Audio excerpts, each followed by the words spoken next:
Oke, Assalamualaikum warahmatullahi wabarakatuh.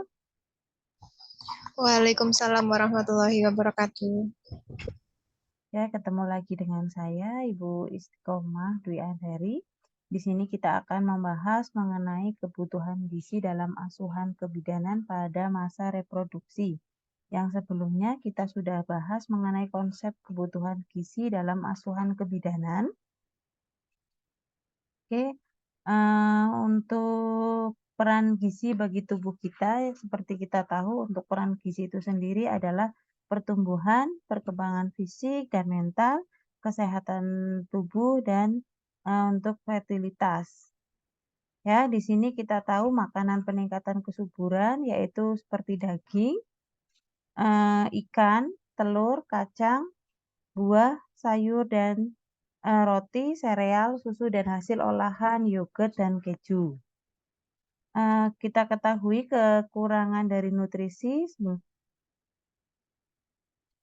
untuk kekurangan nutrisi pada seseorang akan berdampak pada penurunan fungsi reproduksinya. Di sini contohnya wanita anoreksia atau perkosa, yaitu perubahan hormonal atau gonadotropin atau penurunan berat badan, penurunan hormon steroid atau perubahan siklus evolusi. Untuk menarche atau menstruasi adalah haid yang pertama terjadi sebagai ciri khas kedewasaan seseorang, wanita sehat dan tidak hamil. Untuk status gizi akan mempengaruhi yang pertama adalah usia terjadinya menarche, keluhan selama menarche, lamanya hari menarche.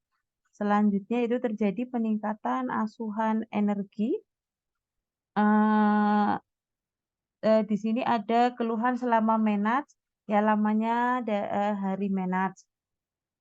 Untuk di sini peningkatan asupan energi pada saat fase itu yaitu pada 87 sampai 50 kalori per hari. Untuk hasil penelitian, menstruasi tidak teratur 26-5%, vegetarian yaitu 44,9% dan non-vegetarian. Di sini makanan yang baik selama menstruasi yaitu ada ikan, unggas, roti dan sereal, kacang-kacangan, karbohidrat kompleks dan sayuran hijau.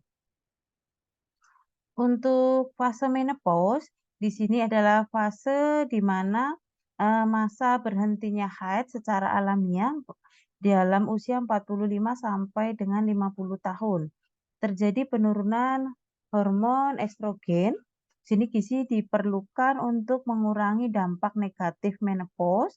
Dampak negatif menopause sendiri yaitu penurunan kinerja otak, ketidakstabilan mental ataupun emosi, kulit kering keriput, dan penyakit degeneratif.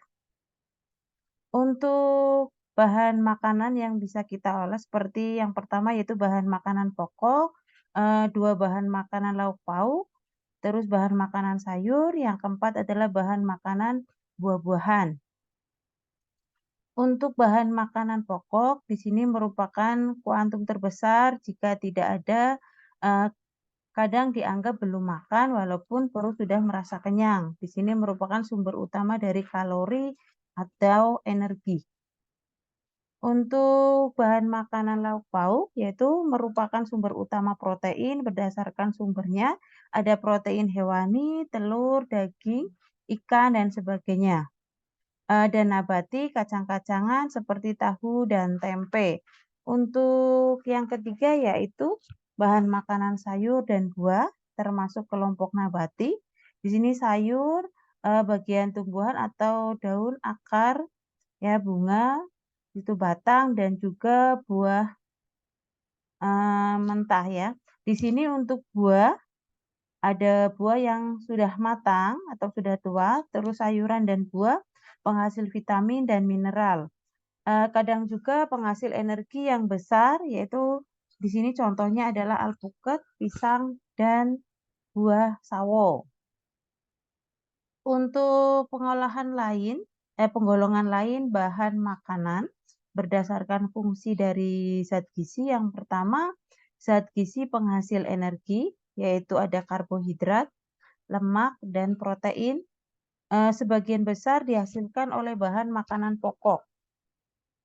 Untuk yang kedua yaitu zat gizi pembangun atau sel ya.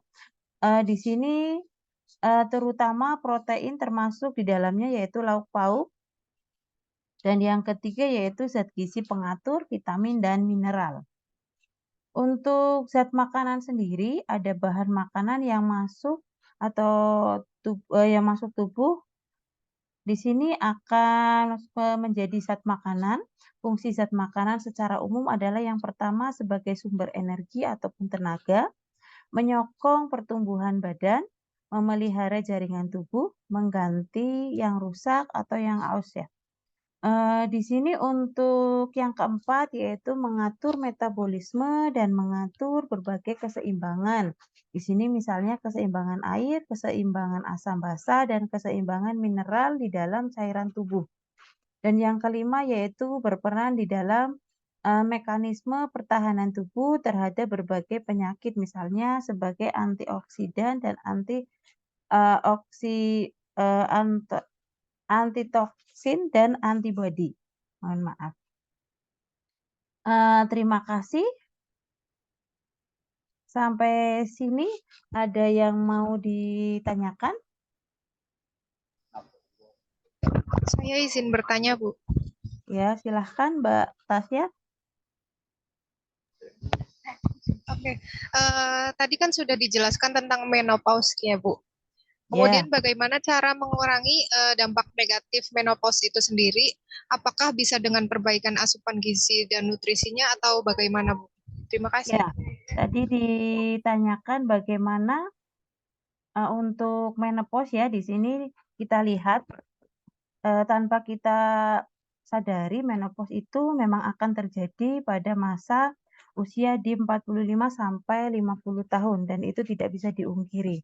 Jadi sebenarnya kalau dalam hal ini perbaikan yang memang harus dilakukan yaitu perbaikan dari nutrisi orang tersebut. Misalnya dari perbaikan nutrisi, pemenuhan karbohidrat yang sesuai dengan kebutuhan dari seorang menopause. Terus penambahan dari protein yang memang harus diperbaiki.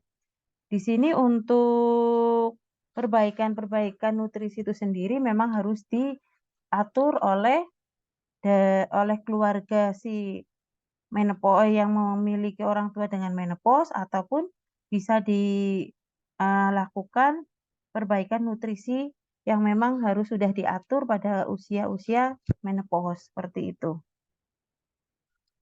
Gimana Mbak Tasya? Sudah jelas? Sudah jelas, Bu. Terima kasih untuk jawabannya. Ya.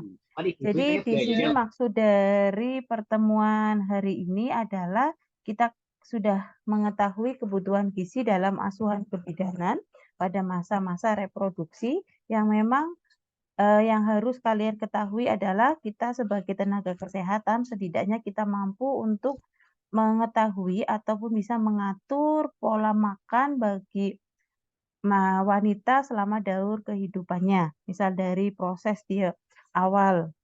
Di sini kan kita masuk ke dalam asuhan kebidanan masa reproduksi, berarti kan sudah masa reproduksi, tetapi kita harus tahu bahwa kebutuhan gizi dalam asuhan kebidanan bukan cuma pada masa reproduksi saja, tetapi karena kita dari kebidanan, kita harus tahu jadi untuk pemenuhan kebutuhan gizi, pengaturan pola makan, menu makan itu harus dilakukan selama wanita di masa daur kehidupannya.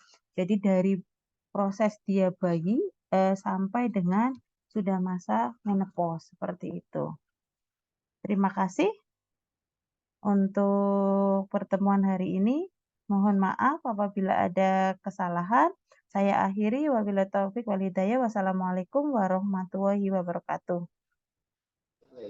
Waalaikumsalam warahmatullahi wabarakatuh.